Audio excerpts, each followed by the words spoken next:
নমস্কার বন্ধুরা, Andaman kitchen two জেটে সবাইকে জানাই স্বাগত।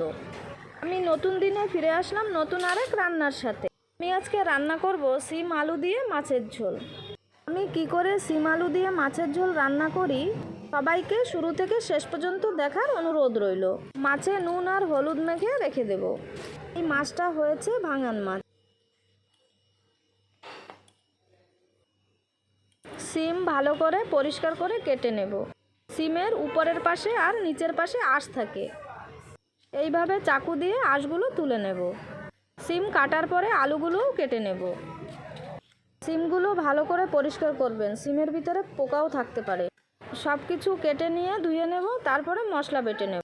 কাটার জন্য মশলা নিলাম ধনিয়া, জিরা আর শুকনো লঙ্কা, সব ভালো করে বেটে নেব।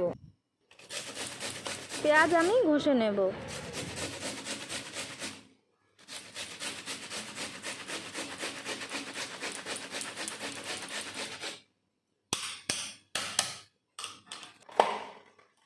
সব কিছু রেডি করা হয়ে গেল। গ্যাসের উপরে বসিয়ে দিলাম কড়াই গরম করে দিয়ে দিলাম সর্ষের তেল। তেল ভালো করে গরম করে দিয়ে দেব মেখে রাখা মাছগুলো।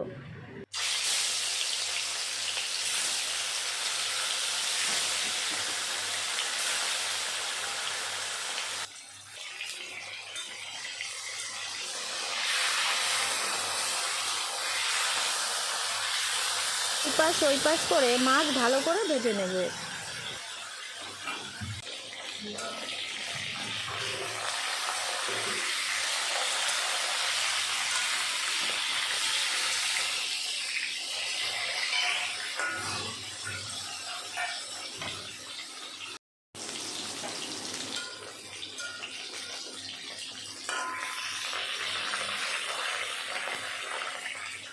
মাছ ভালো করে ভাজা হয়ে গেল, তুলে নিলাম।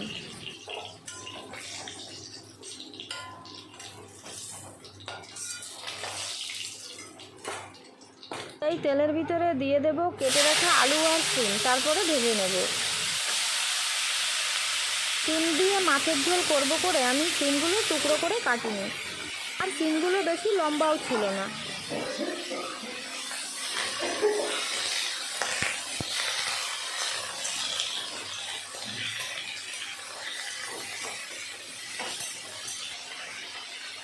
সিম ভাজার জন্য দিয়ে দিলাম সামান্য একটু লবণ আর দিলাম হলুদের গুঁড়ো। এখন দিয়ে ভালো করে ভেজে নেব।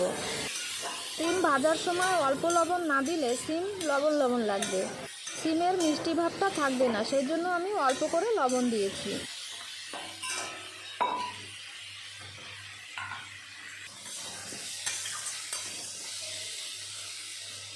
সিম ভাজা হয়ে গেল, তুলে নেব।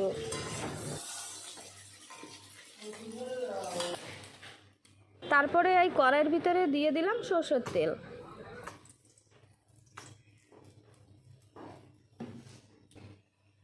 তেল ভালো করে দিয়ে দিলাম জিরা আর তেজপাতা।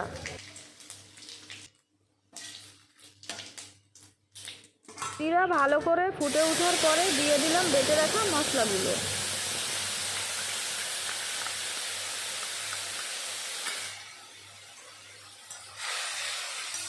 একটু সময় মিশানোর পরে তারপরে দিয়ে দেব ঘষে রাখা পেঁয়াজ।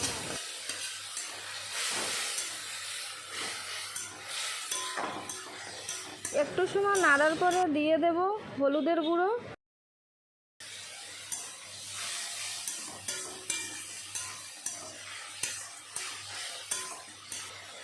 তারপরে দিয়ে দেব স্বাদ মতন লবণ। এখন মশলার কাঁচা গন্ধ যত সময় না যায় তত সময় মশলা কষিয়ে নেব।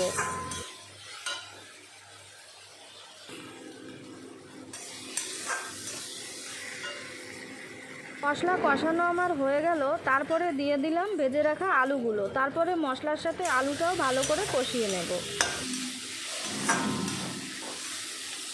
আমার রান্নার চ্যানেল যারা নতুন দেখছে তাদের কাছে আমার অনুরোধ, আমার রান্না যদি আপনাদের কাছে ভালো লেগে থাকে তাহলে আমার চ্যানেলটাকে সাবস্ক্রাইব করে পাশে থাকবেন আর সাপোর্ট করবেন। একটু সময়ের জন্য ঢাকা দিয়েছিলাম, ঢাকাটা তুলেও নিলাম।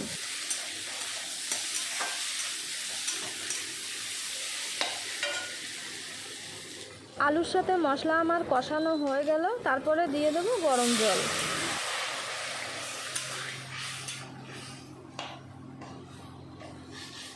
মাপ মতন জল আমার দেওয়া হয়ে গেল। এখন ফুটে ওঠার জন্য দিয়ে দেব ঢাকা।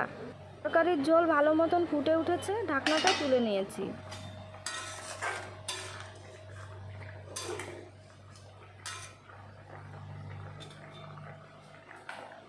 ঝোল ভালো মতন ফোটার পরে দিয়ে দিলাম ভেজে রাখা সিমগুলো।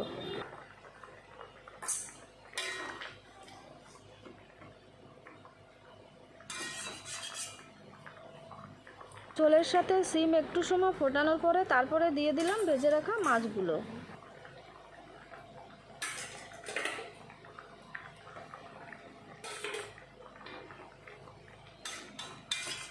আলু আর সিম ভালো মতন সিদ্ধ হয়ে গেছে। এখন ঝোলের সাথে মাছ ভালো করে ফুটিয়ে নেব। ভাঙান মাছ দিয়ে সিম রান্না করা আপনাদের কাছে যদি ভালো লেগে থাকে তাহলে লাইক করে দিয়ে বন্ধুদের মাঝে শেয়ার করে দেবেন। রান্না প্রায় কমপ্লিট হয়ে গেল। আমি এখন উপর দিয়ে ধনেপাতা কুচি ছড়িয়ে দিলাম। আমার মতো এইভাবে কে কে সিম রান্না করে খেয়েছেন কমেন্ট করে জানাবেন, কিন্তু একবার হলেও এইভাবে বানিয়ে খেয়ে দেখবেন, আশা করি ভালোই লাগবে। মাছ দিয়ে সিম রান্না আমার কমপ্লিট হয়ে গেল, আমি ঢেলে নিলাম। ঠান্ডা চলে গেল, গরম এসে গেল। এখন সবাই ভালো থাকবেন, সুস্থ থাকবেন। আমি ফিরে আসবো নতুন রান্নার ভিডিওর সাথে।